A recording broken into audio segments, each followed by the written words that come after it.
Friends, today we will devote our presentation to the Blessed Virgin Mary, who was assumed into heaven and crowned as Queen of heaven and earth.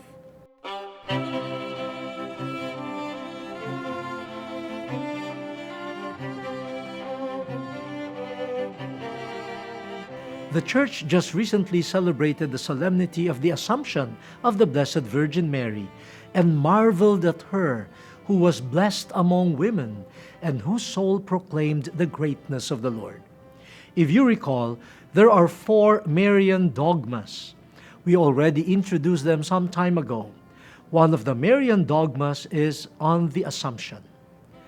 On November 1st, 1950, Pope Pius XII defined it this way: the Immaculate Mother of God, the ever-Virgin Mary, having completed the course of her earthly life, was assumed body and soul into heavenly glory. This belief in the Assumption has been long-standing in the Church. In fact, in his Apostolic Constitution, Munificentissimus Deus, the Holy Father traced this tradition back to Christian liturgies and saintly figures, from St. John Damascene to St. Francis de Sales, who argued, "What son would not bring his mother back to life and would not bring her into paradise after her death if he could?" According to the Pope, these considerations of the Church Fathers, doctors, and theologians were rooted in the sacred Scriptures. You might say, "Cardinal Chito, where can we find a scriptural reference for it? The Gospels say very little about Mary, and the word Assumption does not even occur in the Gospels." Well, my friends, the psalmist points to this truth prophetically. "Arise, O Lord, into your resting place, you and the ark which you have sanctified." We know who the Lord is. It is Jesus. But who was his ark? No less than the Virgin Mary, his mother, in whose womb he dwelt, whose blood ran in his veins, whose flesh was his own. Mary was the tabernacle of the Word made flesh.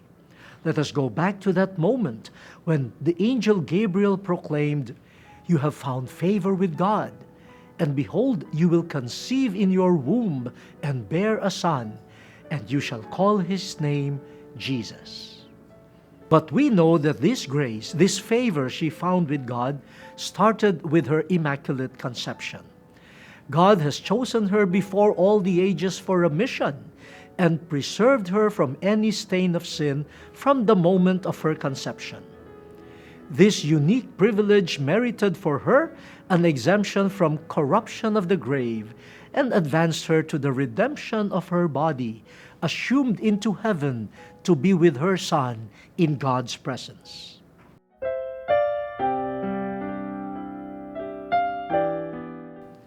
Now, in 1954, the first Marian year in the Church's history, Pope Pius XII established the feast of the Queenship of Mary, and this coming Thursday we shall observe it.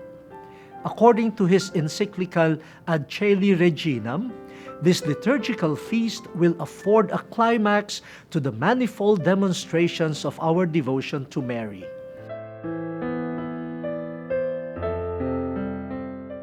The greeting of Gabriel that foretold the everlasting reign of Mary's Son and Elizabeth's prophetic cry, "The Mother of my Lord," led us to acknowledge in Mary a certain eminence and exalted station from the royal dignity of her Son. The Pope added that by acknowledging Mary as Mother of Christ, we readily acknowledge the supreme royal dignity of Mary as the Mother of God. Now, still some people would ask, is this enough to claim her as Queen? Let us look at the answer of Saint Alphonsus Liguri.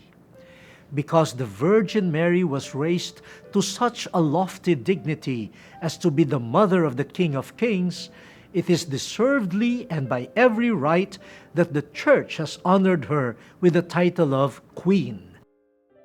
It was her absolute right as Mother.